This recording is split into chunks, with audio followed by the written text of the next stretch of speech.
My love is of a birth as rare as 'tis for object strange and high. It was begotten by despair upon impossibility. Magnanimous despair alone could show me so divine a thing, where feeble hope could ne'er have flown, but vainly flapped its tinsel wing. And yet, I quickly might arrive where my extended soul is fixed, but fate does iron wedges drive, and always crowds itself betwixt. For fate with jealous eye does see two perfect loves, nor lets them close. Their union would her ruin be, and her tyrannic power depose. And therefore her decrees of steel us, as the distant poles have placed. Though love's whole world on us doth wheel, not by themselves to be embraced. Unless the giddy heaven fall, and earth some new convulsion tear, and us to join, the world should all be cramped into a planisphere. As lines, so love's oblique may well themselves in every angle greet. But ours, so truly parallel, though infinite, can never meet. Therefore the love which us doth bind, but fate so enviously debars, is the conjunction of the mind and the opposition of the stars.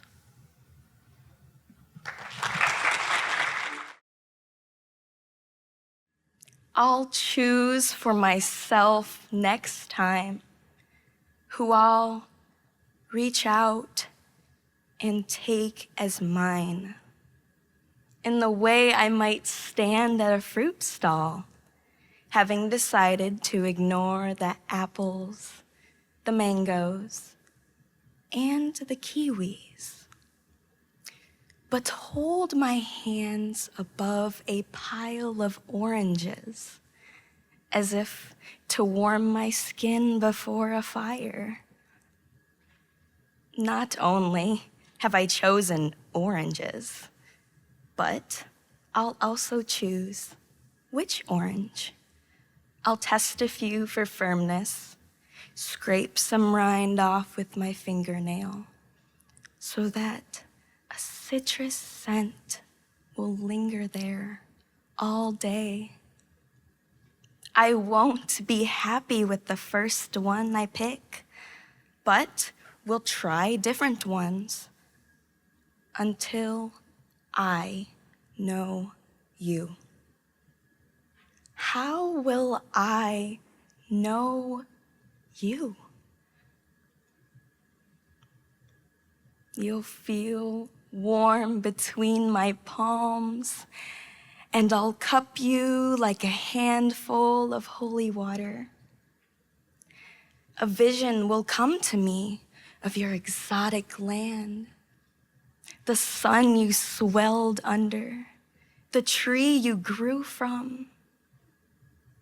A drift of white blossoms from the orange tree will settle in my hair, and I'll know. This is how I will choose you, by feeling you,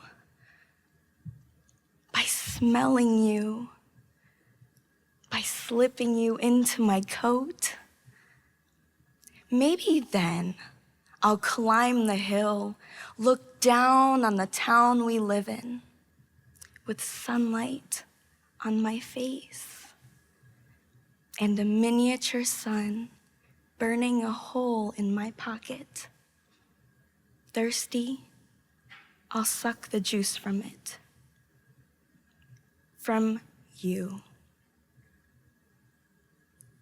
When I walk away, I'll leave behind a trail of lamp bright rind.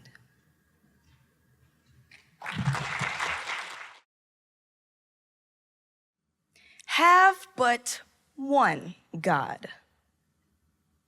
Thy knees were sore if bent in prayer to 3 or 4.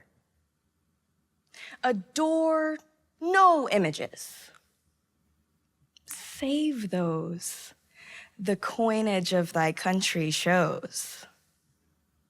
Take not the name in vain. Direct thy swearing unto some effect. Thy hand from Sunday work be held. Work not at all unless compelled. Honor thy parents, and perchance their wills thy fortunes may advance. Kill not. Death liberates thy foe from persecution's constant woe. Kiss not thy neighbor's wife. Of course, there's no objection to divorce. To steal were folly, for 'tis plain in cheating there is greater gain. Bear not false witness. Shake your head and say that you have heard it said. Who stays to covet, ne'er will catch an opportunity to snatch.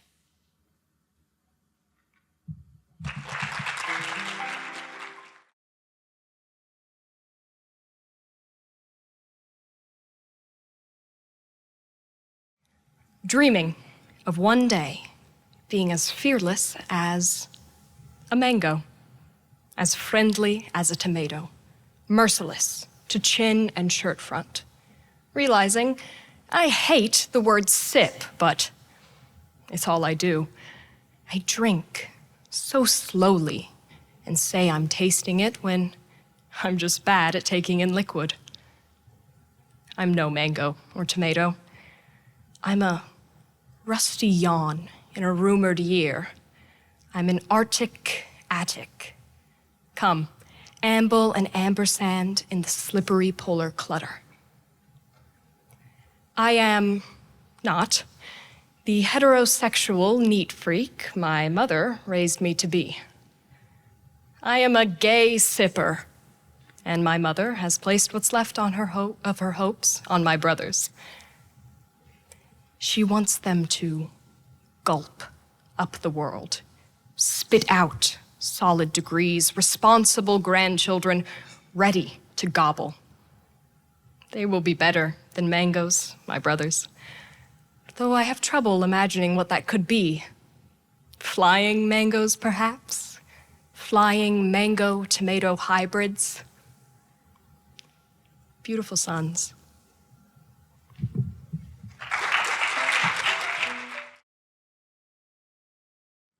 No, I wasn't meant to love and be loved. If I had lived longer, I would have waited longer. Knowing you are faithless keeps me alive and hungry. Knowing you faithful would kill me with joy. Delicate are you, and your vows are delicate too. So easily do they break. You are a laconic marksman. You leave me not dead, but perpetually dying. I want my friends to heal me, succor me. Instead, I get analysis. Conflagrations that would make stones drip blood are campfires compared to my anguish. Two-headed, inescapable anguish, love's anguish, or the anguish of time, another dark, severing, incommunicable night. Death would be fine, if I only died once. I would have liked a solitary death, not this lavish funeral, this grave anyone can visit. You are mystical, Galib, and also you speak so beautifully. Are you a saint? Or just drunk as usual?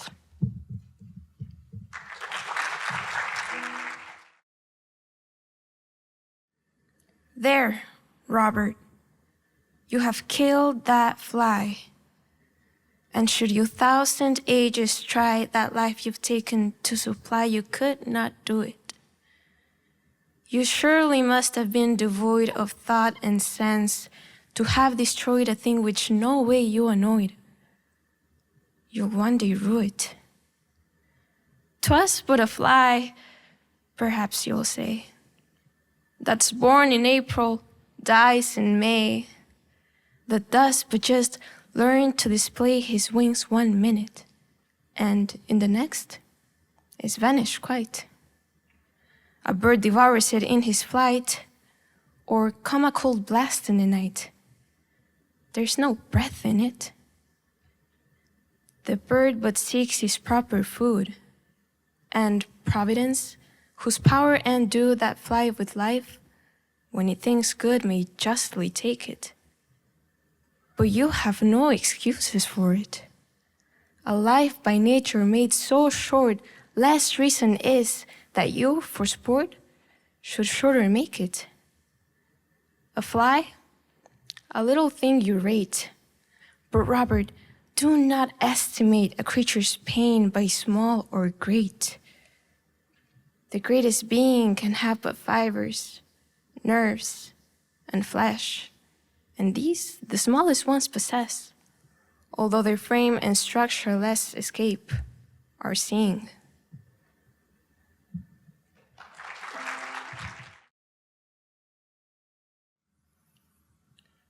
Forgive my geography. It's true. I'm obsessed with maps, with flags. A Starbucks on the block means migration. Any restaurant with bulletproof glass is a homecoming. Underneath my gym shoes is a trail of salt. That last sentence is a test. Does the poet mean A, grief, B, winter, C, diaspora, D, this is the wrong question, E, all of the above? I'm always out south of somewhere. I know the sun rises in Lake Michigan and sets out west. I got primos I've never met. There's a word for that. Where did they go? All the steel mills shuttering up like conquered forts. One day, there'll be an urban tour through South Chicago. Picture the soy cappuccino sipping cool kids wearing Chicago over everything, branded hoodies, taking selfies in front of machines that once breathed fire, pretending the bones are the real thing.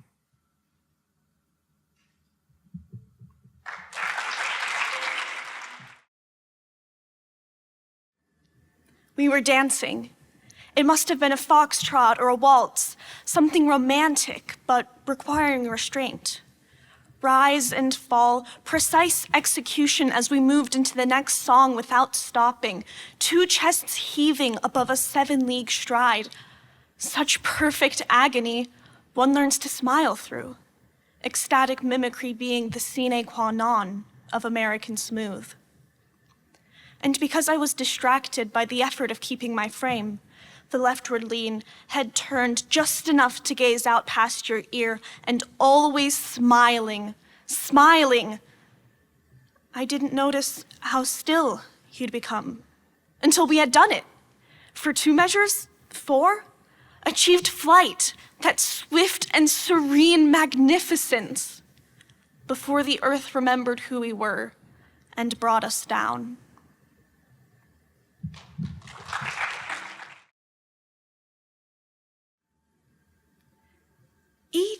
grief has its unique side. Choose the one that appeals to you. Go gently.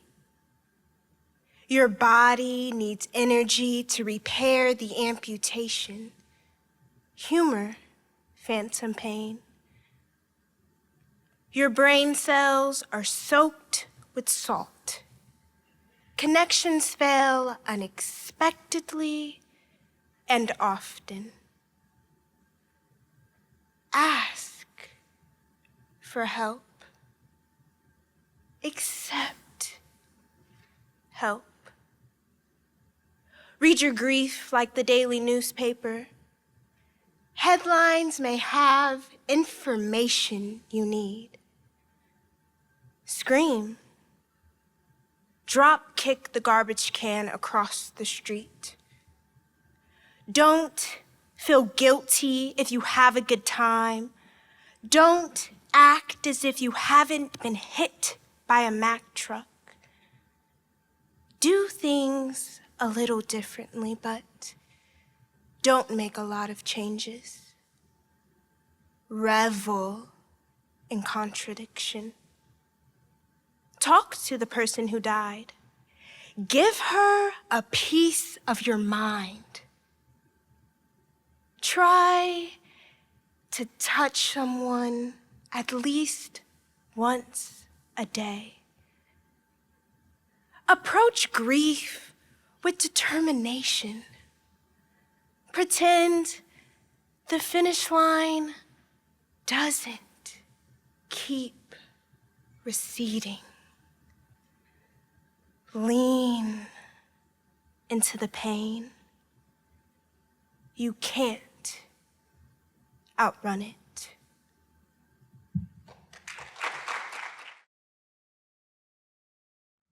Then all the nations of birds lifted together the huge net of the shadows of this earth in multitudinous dialects, twittering tongues, stitching and crossing it. They lifted up the shadows of long pines down trackless slopes, the shadows of glass-faced towers down evening streets, the shadow of a frail plant on a city sill, the net rising, soundless as night, the birds' cries soundless, until there was no longer dusk or season, decline or weather, only this passage of phantasmal light that not the narrowest shadow dared to sever. And men could not see, looking up, what the wild geese drew, what the ospreys trailed behind them in silvery ropes that flashed in the icy sunlight. They could not hear battalions of starlings waging peaceful cries, bearing the net higher, covering this world like the vines of an orchard, or a mother drawing the trembling gauze over the trembling eyes of a child fluttering to sleep. It was the light that you will see at evening on the side of a hill in yellow October, and no one hearing knew what change had brought into the raven's cawing, the killdeer's screech, the ember circling chow. Such an immense, soundless, and high concern for the fields and cities where the birds belong, except it was their seasonal passing. Love made seasonless, or from the high privilege of their birth, something brighter than pity for the wingless ones below them who shared dark holes in windows and in houses. And higher they lifted the net with soundless voices, above all change but trails of falling suns, and this season lasted 1 moment, like the pause between dusk and darkness, between fury and peace. But for such as our earth is now, it lasted long.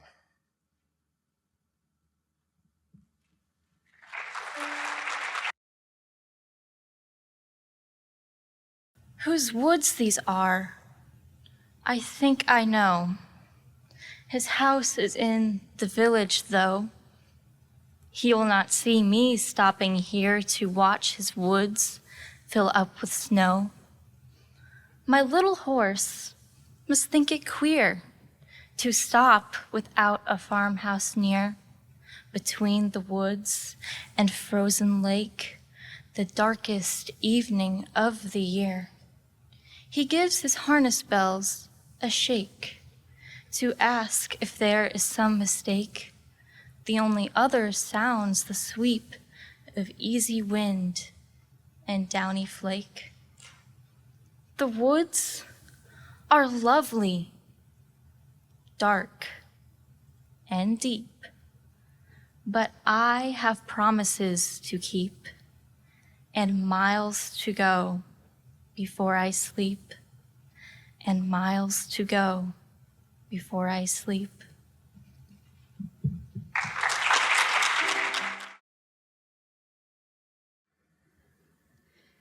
Don't be brilliant. Don't use words for their own sake or to show how clever you are, how thoroughly you have subjugated them to your will, the words. Don't try to write a poem as good as your favorite poet. Don't even try to write a good poem. Just peel back the folds over your heart and shine into it the strongest light that streams from your eyes, or somewhere else. Whatever begins bubbling forth from there, whatever sound or smell or color swells up, makes your throat fill with unsaid tears. Whatever threatens to ignite your hair, your eyelashes, if you get too close. Write that. Suck it in and quickly shape it with your tongue before you grow too afraid of it and it gets away. Don't think about writing a good poem, or a great poem, or the poem to end all poems. Write the poem you need to hear. Write the poem you need.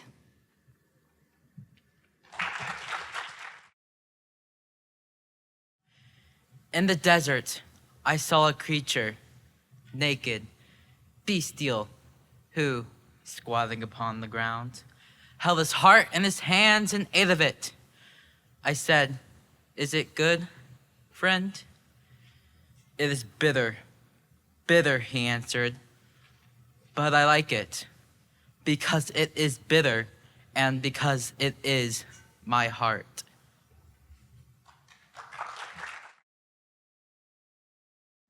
In the middle of rolling grasslands, away from lights, a moonless night untethers its wild polka dots. The formations we can name competing for attention in a twinkling and crowded sky bowl. Out from the corners, our eyes detect a maverick meteor, a transient streak. And lying back toward midnight on the heft of carhood, all conversation blunted, we are at once unnerved and somehow restored. Out here, a furrow of spring-fed river threads through ranches in the tens of thousands of acres. Like cattle, we are powerless. By instinct, can see why early people trembled and deliberated the heavens. Off in the distance, those cattle make themselves known. A bird song moves singular across the horizon. Not yet two, and bits of comet dust. The Perseids startle and skim the atmosphere like skipping stones. In the leaden dark, we are utterly alone.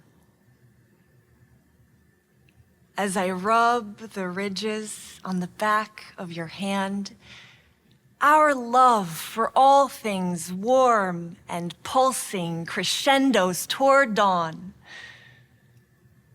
This timeless awe. Your breath, floating with mine, upward, into the stars.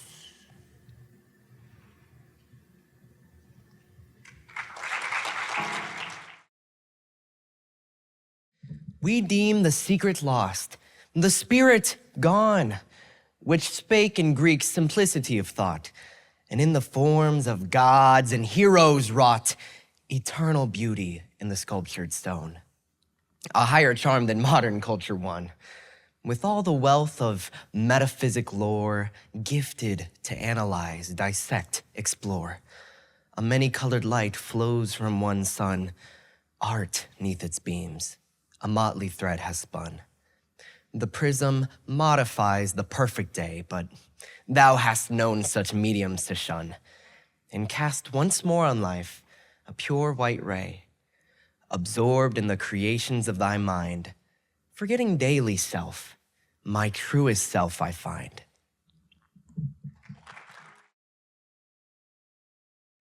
At the airport security checkpoint, on my way to visit my grandmother, I am asked to drink from my water bottle. This water bottle? That's right. Open it and drink from it. At the airport security checkpoint, on my way to visit my grandmother, I am asked to take off my shoes. Take off my shoes? Yes, both please. At the airport security checkpoint, on my way to visit my grandmother, I am asked if I have a fever. A fever, really? Yes, really. My grandmother is in a nursing home. It's not bad. It doesn't smell like pee. It doesn't smell like anything. When I go to see her, as I walk through the hall, past the common room and the nurse's station, old person after old person puts out his or her hand to me. "Stephen," one says. "Anne," another calls. It's like being in a third world country, but instead of food or money, you are what is wanted, your company. In third world countries, I have felt overwhelmingly American, calcium rich, privileged, and white. Here, I feel young, lucky, and sad. Sad is one of those words that has given up its life for our country. It's been a martyr for the American dream. It's been neutralized, co-opted by our culture to suggest a tinge of discomfort that lasts the time it takes for this and then for that to happen, the time it takes to change a channel. But sadness is real because once it meant something real. It meant dignified, grave. It meant trustworthy. It meant exceptionally bad, deplorable, shameful. It meant massive, weighty, forming a compact body. It meant falling heavily. And it meant of a color, dark. It meant dark in color, to darken. It meant me. I felt sad.